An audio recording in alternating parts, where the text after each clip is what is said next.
생명책에 내 이름이 있다고요?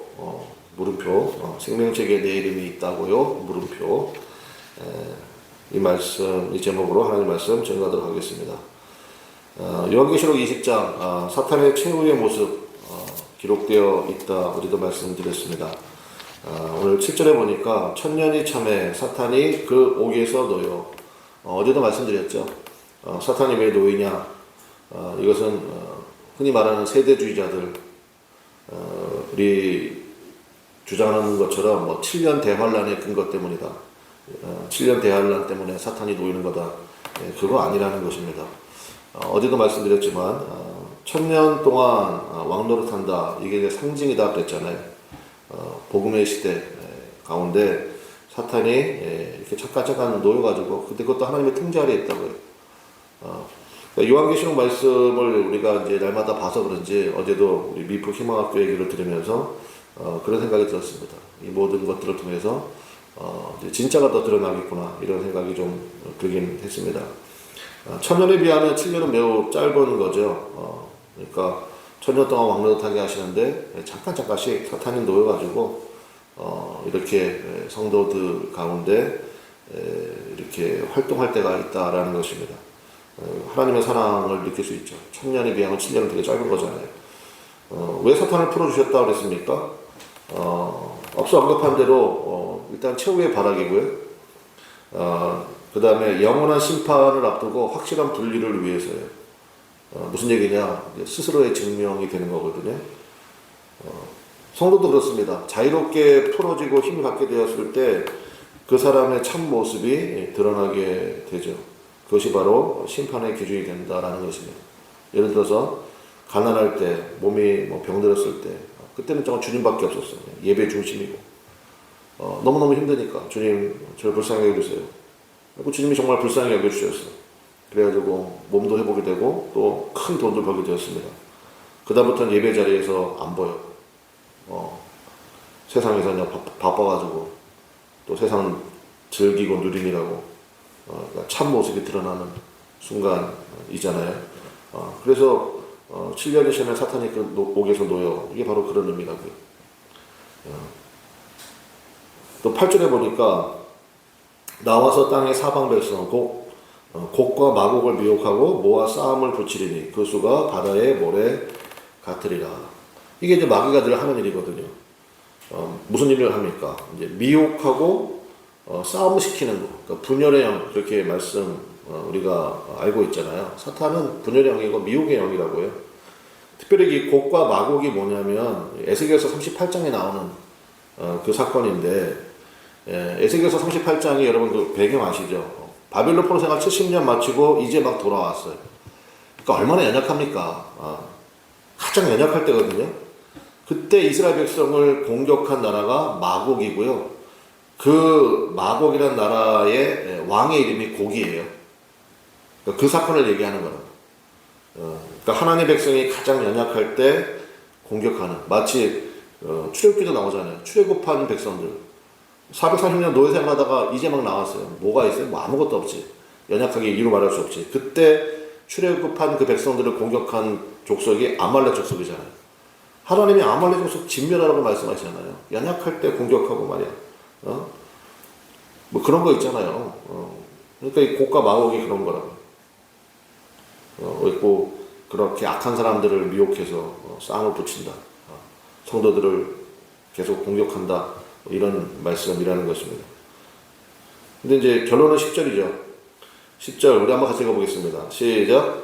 또 그들을 미혹하는 마귀가 불과 유황못에 던져지니 거기에는 그 짐승과 거짓 선자도 있어 세세토록 밤낮 괴로움을 받으리라. 이게 사탄의 최후의 모습이라는 것입니다. 예수님께서 복음서에서 비유를 말씀하신 게 36개 정도 돼요. 근데 그 중에 12개가 지옥에 관한 말씀이라는 거 여러분 알고 계십니까? 3분의 1이 지옥에 관한 말씀이에요. 그만큼 지옥은 실제입니다. 설마 하나님은 사랑이신데 그 영혼들이 밤낮으로 괴로워하는 걸 지켜보시겠냐고. 너무 잔인한 하나님 아니야? 여러분 그렇지 않아요. 하나님은 계속해서 기회 주시고 지금도 기다리시고 근데 예수님께서 너무나도 확실하게 말씀해 주셨잖아요. 그러니까 몰랐습니다라고 핑계댈 수 없을 정도로 굉장히 확실하게 모든 예술, 문화 이런 걸 통해서도 계속해서 우리에게 그 메시지를 주고 계시지 않습니까? 그러니까 돌이켜야 되죠. 두 번째, 백보자 심판, 최종적인 심판이 나오는데 11절 보겠습니다. 11절에 보니까 또 내가 크고 흰 보좌와 그 위에 앉으신 이를 보니 땅과 하늘이 그 앞에서 피하여 간데 없더라. 이건 내일 새벽에 말씀드리겠는데 땅과 하늘이 그 앞에서 피하여 간데 없다. 그러니까 기존의 땅과 기존의 하늘이 사라졌어요. 왜요? 이제 새 하늘과 새 땅이 나오거든요. 새 하늘과 새 땅을 위한 마지막 준비의 모습이고 오늘 요절은 12절입니다. 12절. 오늘 우리가 12절 붙들어야 돼요. 12절 같이 한번 읽겠습니다. 시작. 또 내가 보니 죽은 자들이 큰 자나 작은 자나 그 보좌 앞에 서 있는데 책들이 펴있고 또 다른 책이 펴졌으니 곧 생명책이라.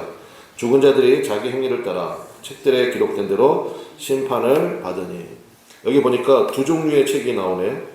먼저는 행위대로 심판할 책들, 그러니까 복수형이 있어요. 책들이 있고 그 다음에 또 다른 책이 펴졌대요. 그게 곧 생명책이라. 이건 단수로 되어 있어.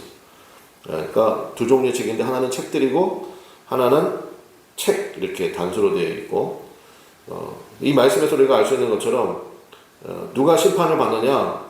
죽은 자들이 심판을 받아요. 어제 새벽에 말씀드린 것처럼 예수 믿는 사람들 1000년 동안 그들은 죽어 있는 거예요? 살아 있는 거예요? 살아있다 말씀드렸죠? 어제 4절 말씀에 살아서 그리스도와 더불어 1000년 동안 왕노릇하니. 그러니까 우리들이 안 보일 뿐이지 그분들도 하나님 나라에서 하나님의 보좌 옆에서 지금도 살아있고 통치하잖아요. 다스림이 있고 거기서도 정말 하나님을 찬양하고 경배하는 그러한 모습이 있을 거 아닙니까? 왕노릇하는 모습이. 이 땅에 사는 우리는 아닌가요? 우리도 마찬가지지. 크리스찬이란 말이 왕이란 뜻인데 분봉왕, 작은 왕들. 그러니까 우리도 예수님과 더불어 왕노릇하는 거죠. 근데 누가 심판을 받냐면 여기 계속 사실은 두 가지가 비유가 되고 있는데 죽은 자들이라는 거예요. 죽은 자들. 그러니까 살았다 하나 실상은 죽은 자들. 영혼이 죽어있는 자들. 누가 죽은 자들입니까? 예수님을 자신의 주님으로 영접하지 않은 자들. 그 사람들이 죽은 자들이잖아요. 자기 뜻대로 살아가자니 자기 기분대로 살아가고. 우상 숭배가 뭐라고 그랬어요? 자기 숭배라고 그랬죠. 그러니까 그 사람들이 심판받는, 죽은 자들이 심판받는다는 거예요. 그들의 심판의 기준이 뭡니까? 행위에 따라서. 그러니까 심판의 경중이 달라지고, 그러니까 기록할 양이 많겠죠. 그래서 책들이 필요한 거예요. 우리는 살아있는 자들이잖아요. 우리는 행위를 따라 심판받아요? 아니죠. 우리는 예수님의 보혈로 행위를 따라서가 아니라 예수님의, 그래서 우리 은혜로 이렇게 얘기하잖아요. 은혜로 구원받는 거죠. 그래서 여러분 생명책에 이름만 기록되면 되니까. 그래서 여기는 단수형으로 되어 있다. 14절 15절 보겠습니다. 사망과 음부도 불못에 던져지니 이것은 둘째 사망 곧 불못이라. 누구든지 어디에 기록되지 못한 자 생명책에 기록되지 못한 자는 불못에 던져지더라. 제가 여러분에게 한번 여쭤보겠습니다. 여러분의 이름은 생명책에 있습니까? 아멘 해야지 빨리. 여러분의 이름은 생명책에 있습니까? 아멘이죠. 아멘. 그러니까 여러분 새벽에 나와서 기도하고 그 다음에 중보기도도 하고 그러한 모습이 있는 거 아닙니까? 말씀의 결론 맺겠습니다. 예수 그리스도를 내 삶의 기초로 삼는 자가 생명책에 이름이 기록된 자입니다. 다시 한번 말씀드릴게요. 예수 그리스도를 내 삶의 기초로 삼는 자. 예수님 믿었다는 게 그거잖아요. 내 뜻대로 하지 않는다는 거예요. 내 기분 따라 하지 않는다는 거예요. 예수님 말씀을 내 삶의 모든 기초로 삼는다. 그 예수님 믿는 사람들이잖아요. 그분들이 생명책에 그 이름이 기록된 자예요. 여러분이 만약에 여러분의 삶의 모든 선택의 순간에 예수님이 뭐라고 말씀하셨지? 내가 성질이 나고 화가 나도 예수님이 지금 원하시는 게 뭐지?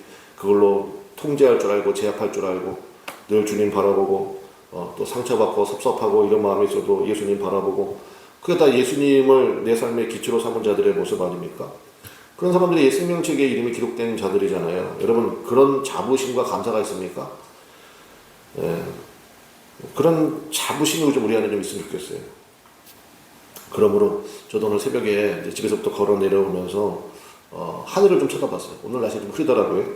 근데 하늘 보좌를 좀 바라보자. 요한계시록에 계속 나오는 메시지가 그거 아니에요. 여러분도 잘 아시는 것처럼 어제 우리 미포 희망학교 상황 이야기를 좀 들었습니다. 석탄이 이렇게 역사한다니까요. 잠깐씩 놓여가지고 내동 괜찮다가 갑자기 와가지고 뭐 학교 폐쇄한다 그러고 선생님들 조사한다 그러고 겁나겠죠. 근데 뭐 어제 여러분들 기도하셨겠지만 저도 어제 간절히 기도했습니다. 근데 기도하는 내용 있죠.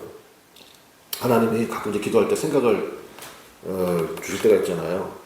한참 기도하다가 요한계시록 말씀을 봐서 그런 것 같아요. 누가 진짜 큰일 난 거냐?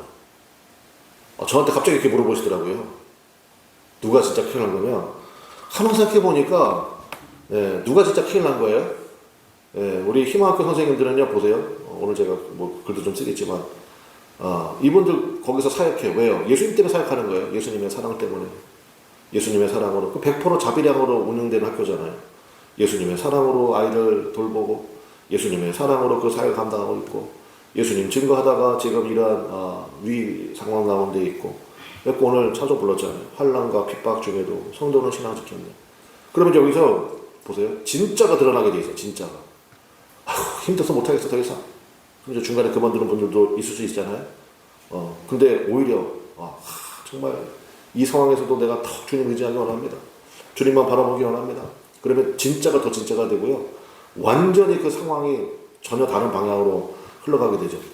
제가 제 친구 선교사님인데 이분은 저기 캄보디아에서 사역을 했었는데 이분도 비슷한 상황을 겪었어요. 그 신학교를 운영하거든요. 캄보디 신학교. 근데 이제 거기서 이제 아이들도 가르치고 이제 동시를 해요. 이제 사역자도 현지 사역자도 키우지만 거기 이제 아이들도 돌보고 하는 일을 하는데 마찬가지예요.